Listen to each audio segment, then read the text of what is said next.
This is Bilal वाली सरकार। भाई कल के दिन मैंने आप लोगों को दिखाया था Realme का लेटेस्ट GT7 Pro।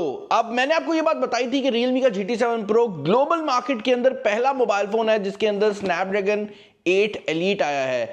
लेकिन आज की इस वीडियो के अंदर मैं एक ऐसा मोबाइल फोन आपको दिखाने वाला हूं जो कि शायद दुनिया का पहला मोबाइल फोन था जिसके अंदर ये चिपसेट आया था। और ये मोबाइल फोन एक ऐसा मोबाइल फोन है जिसको देखकर आप पहली नजर में देखेंगे तो this is not made for people जो कि सिर्फ और सिर्फ गेमिंग या परफॉर्मेंस को जो है वो प्रेफर करते हैं। इनफैक्ट ये एक ऐसी कंपनी की तरफ से आ रहा है जो कि इस मोबाइल फोन को कॉम्पैक्ट फोन, कॉम्पैक्ट फ्लैगशिप कहती है। मैं बात कर रहा हूं Xiaomi के लेटेस्ट Xiaomi 15 की। अब यहां पर ये बात ऐड करना बहुत ज्यादा जरूरी है कि Xiaomi की जो 15 सीरीज है ये अभी ग्लोबल मार्केट के अंदर लॉन्च नहीं हुई और जो वेरिएंट मेरे पास यहां पर मौजूद है ये भी इसका चाइनीज वेरिएंट है। Xiaomi 15 के अंदर 3 फोन्स एक्सपेक्टेड हैं, Xiaomi 15, उसके बाद 15 Pro और फाइनली 15 Ultra। अभी रिसेंट ही है कि पाकिस्तानी मार्केट के अंदर 14 Ultra लॉन्च हुआ था और हमारे पास ऑलरेडी Xiaomi की जो 15 सीरीज है वो आ चुकी है। अब ये मोबाइल फोन बहुत हद तक वही चीजें कर रहा है जो कि एप्पल कर रहा है। मैं बात ये नहीं कर रहा कि इनने एप्पल से फीचर कॉपी कर लिया, मैं बात ये कर रहा हूं कि एप्पल जहां पर अब मोबाइल फोन के डिजाइन को उतना ज्यादा चेंज नहीं करता बट इंटरनली चीजों को चेंज कर देता है।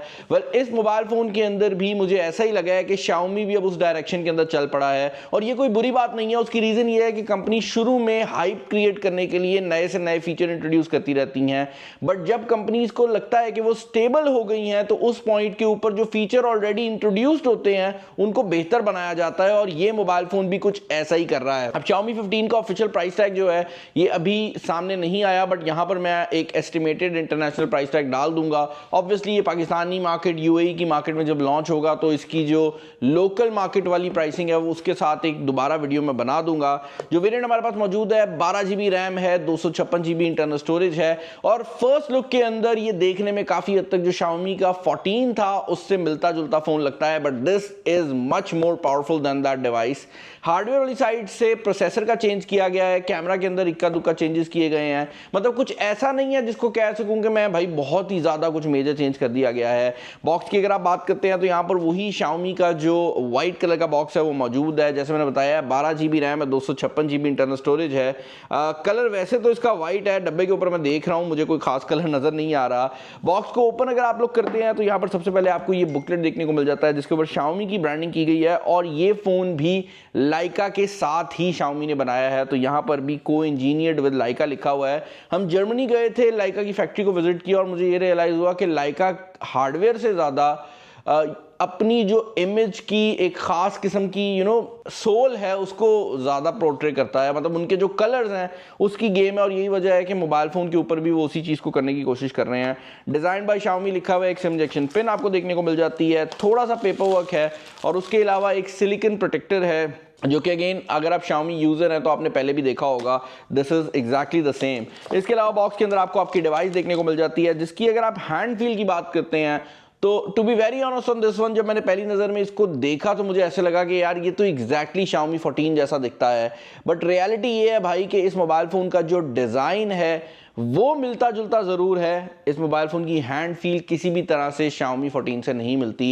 ये बैक साइड से आपको बहुत ज्यादा नरम टाइप का टेक्सचर प्रोवाइड करता है। इट ऑलमोस्ट फील्स लाइक कि आप किसी टाइल को या फिर पत्थर होता है ना जब बाथरूम वगैरह में हम अक्सर देखते हैं जो ठंडा सिंक होता है उस पर आप हाथ लगाते हैं तो वो वाली जो फिनिश है वो दी गई है। बैक पर भी ग्लास दिया गया है, बॉडी इसकी एल्यूमिनियम की बनाई गई है और यहाँ पर बैक साइड पर आपको ट्रिपल कैमरा सेटअप देखने को मिल रहा है जो कि तीनों कैमराज आपको 50 मेगापिक्सल के देखने को मिल रहे हैं। और यहाँ पर ये बात भी ऐड कर दूं कि ये 50 मेगापिक्सल के कैमरास एग्जैक्टली सेम कैमरास हैं, स्पेशली अल्ट्रा वाइड और मेन कैमरा जो कि इससे पहले आपको Xiaomi 14 पे मिलते थे। द ओनली डिफरेंस इज कि यहां पर जो आपका जूम कैमरा है उसको अपग्रेड किया गया है, फ्रंट कैमरा 32 मेगापिक्सल का लगाया गया है।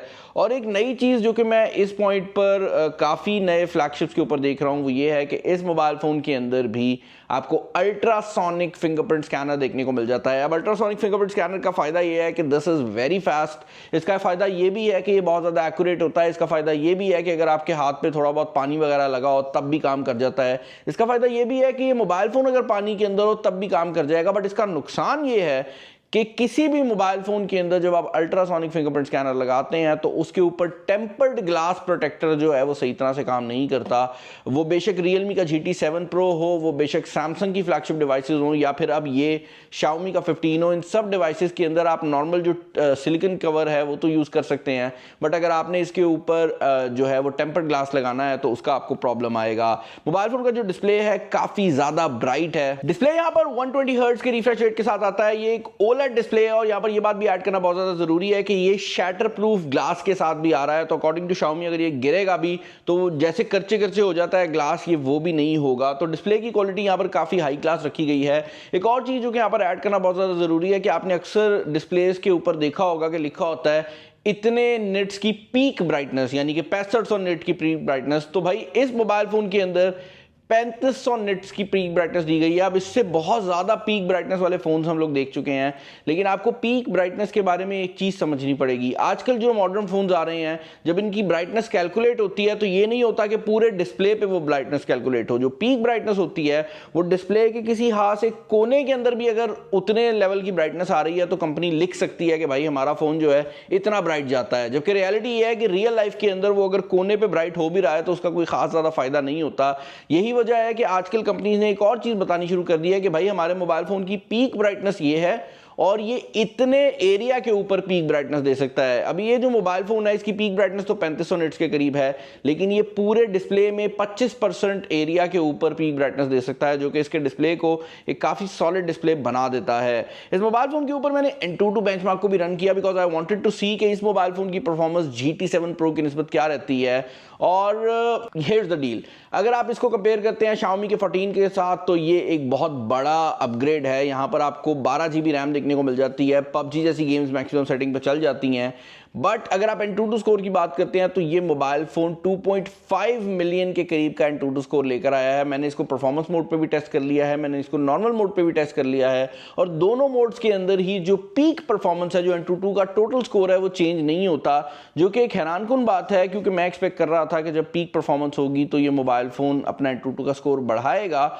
ऑन दी फ्लिप साइड एक अच्छी बात यह है कि इस मोबाइल फोन को मैंने जितना मर्जी जोर डाला है ये 48 डिग्रीज के टेम्परेचर से ऊपर नहीं जाता। जैसे मैंने बताया है कि Xiaomi ने इस फोन के अंदर बहुत ज्यादा स्टेबिलिटी पे फोकस किया है, तो ये फोन हरगिज उस बंदे के लिए नहीं बनाया गया जो कि इसको गेमिंग के लिए ले रहा है या सिर्फ परफॉर्मेंस के लिए ले रहा है। ये उस बंदे के लिए बनाया गया है जो कि एक एग्जेक्टिव लेवल का बंदा है, उसको चाहिए कि उसका फोन बहुत ज्यादा पावरफुल हो बट उसको एक स्टेबल डिवाइस चाहिए, तो वो डेफिनेटली इस फोन को चेकआउट कर सकता है। एक और चीज जो कि इस फोन के अंदर Xiaomi ने इंट्रोड्यूस की है वो है Xiaomi का लेटेस्ट HyperOS 2। HyperOS 2 के अंदर बहुत ज्यादा AI के फीचर्स को इन्वॉल्व किया गया है। उसके अलावा यहाँ पर HyperOS 2 के अंदर एक नई चीज आई है जो कि मुझे बड़ी हैरानकुन लगी है, और अगेन ये भी वन ऑफ दोज थिंग्स है जो कि मैंने इससे पहले Realme में भी देखी है कि HyperOS 2 अब एप्पल की डिवाइसेस के साथ भी इंटरऑपरेटेबल है। तो अगर आपके पास एप्पल का मैकबुक है या आपके पास iPad है तो आप इस मोबाइल फोन को भी यूज कर सकते हैं। अब मुझे एग्जैक्टली नहीं पता कि इसके पीछे रीजन क्या है, क्या स्नैपड्रैगन जो है उसने ये इंटरऑपरेटेबिलिटी भी प्रोवाइड की है, क्या एंड्रॉइड ने की है, या फिर शायद एप्पल ने जो iOS 18 दी है उसके अंदर ये चीजें थोड़ी अलाउ कर दी हैं। बट अब जितने भी फोन हम स्नैपड्रैगन 8 एलीट के साथ देख रहे हैं उनके अंदर ये फैसिलिटी भी आ रही है। बाकी भाई 5600 mAh की बैटरी इस फोन के अंदर लगाई गई है, और इस मोबाइल फोन के अंदर जो चार्जर आपको डब्बे के अंदर देखने को मिलता है दैट इज ऑल्सो 90 वॉट्स का अडेप्टर, जो कि इससे पहले हम Xiaomi 14 के ऊपर भी देख चुके हैं, और वही चार्जिंग की जो स्पीड्स है वो भी आप एक्सपेक्ट कर सकते हैं। कैमरा क्वालिटी की अगर आप बात करते हैं तो चीज़ें थोड़ी इंटरेस्टिंग हैं। जैसे मैंने बताया 50 मेगापिक्सल का ट्रिपल कैमरा सेटअप है और फ्रंट कैमरा 32 मेगापिक्सल का है। ये एग्जैक्टली वही सेटअप लगता है जो आपको Xiaomi के 14 सीरीज पे देखने को मिलता था, बट जब मैंने इसको टेस्ट आउट किया है तो ज़मीन आसमान का डिफरेंस है। लाइक आई थिंक जो Xiaomi ने HyperOS 2 दिया है और जो इनके नए एल्गोरिदम्स हैं और उसके साथ कंबाइन करें अगर आप स्नैपड्रैगन 8 एलीट को, तो उसकी वजह से आपको परफॉर्मेंस का, कैमरा क्वालिटी का काफ़ी डिफरेंस मिल रहा है। जबकि रियलिटी ये है कि सेम सेंसर है बट क्वालिटी का डिफरेंस है। ये हमने गूगल पे भी देखा था कि जब गूगल ने पिक्सल की डिवाइसेस को नए मॉडल में लाना शुरू किया, कैमरा सेम रहता था बट सॉफ्टवेयर से और हार्डवेयर की जो प्रोसेसिंग है उससे कैमरा क्वालिटी बेहतर होती थी। तो वो इस मोबाइल फ़ोन के ऊपर भी मैंने देखी है। 8K वीडियो रिकॉर्डिंग ये मोबाइल फ़ोन सपोर्ट करता है। इस मोबाइल फ़ोन के अंदर आपको फास्ट शॉट के नाम का भी एक मोड मिल जाता है जो कि बेसिकली वही काम करता करता है, जो कि हमने दूसरे फोन पे भी देखा है कि अगर कोई चीज़ तेज़ी से गुजरेगी तो ऑटोमेटिकली पिक्चर ले लेगा। पोर्ट्रेट मोड भी यहाँ पर आपको मिल जाता है और ये लाइका के सारे मोड्स भी सपोर्ट करता है। तो जो इससे पहले हम 14T या 14 अल्ट्रा पे लाइका के मोड्स देख चुके हैं, वो सब आपको ऑब्वियसली Xiaomi F15 के ऊपर भी देखने को मिल जाते हैं। फाइनल ओपिनियंस की अगर आप मुझसे बात करेंगे तो मैं ये कहूँगा कि भाई अगर आप एक ऐसा बंदा है जिसको छोटी डिवाइसेस चाहिए, जिसको छोटे फोन्स पसंद आते हैं और उसने एंड्रॉयड खरीदना है, तो this might be the most powerful छोटा phone right now on the market. अगर आप इसके अलावा कोई भी फोन लेंगे तो उसका स्क्रीन साइज बड़ा हो जाता है। तो अगर आपने ज़्यादा पावरफुल फोन लेना है और आपको स्क्रीन साइज छोटा चाहिए, इससे अच्छी एंड्रॉयड डिवाइस आपको नहीं मिलेगी। ऑन द फ्लिप साइड, अगर आप एक ऐसा बंदा है जो कि Xiaomi 14 पे बैठा हुआ है, या फिर आप एक ऐसा बंदा है जो कि कहता है भाई मैंने एंड्रॉयड फ़ोन लेना है और मुझे बताओ कि मैं इस फ़ोन को ख़रीदूं या ना ख़रीदूं, तो मैं ये कहूँगा कैमराज अच्छे हैं, बैटरी लाइफ अच्छी है, प्रोसेसिंग अच्छी है।